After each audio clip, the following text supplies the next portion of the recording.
কাশ্মীর। আমরা সবাই চাই যে জীবদ্দশায় যেন একবার হলো কাশ্মীর এই পৃথিবীর ভূস্বর্গ আমরা নিজের চোখে দেখতে পাই। কিন্তু কিভাবে যাব, কখন যাব, নিজেরা যাব না ট্রাভেল এজেন্টের সাথে যাব, থাকে অনেক প্রশ্ন। সেই সকল প্রশ্নের উত্তর নিয়ে আজকে আমার এই ব্লগ। 7 রাত 8 দিনে কিভাবে কাশ্মীর খুব সুন্দরভাবে ঘুরে আসবেন সেইটার একটা দারুণ প্ল্যান আমি দিয়েছি আজকের ভিডিওটাতে। ভিডিওটা দেখতে গেলে আমার চ্যানেল লাইফ জার্নি উইথ সাথীতে ভিজিট করতে হবে আর ভিডিওটা দেখে নিয়ে জানাতে হবে কেমন লাগলো।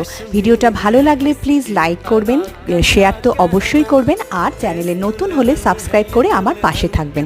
ও হ্যাঁ, আমার চ্যানেলে কিন্তু আছে কাশ্মীর নিয়ে প্রত্যেকটা আলাদা আলাদা ডিটেলস ভিডিও, যেমন সোনমার্গ, গুলমার্গ, পেহেলগাঁও সমস্ত জায়গার ভিডিও কিন্তু আছে আমার চ্যানেলে। প্লিজ দেখে নিয়ে জানাবেন কেমন লাগলো আর শেয়ার করবেন।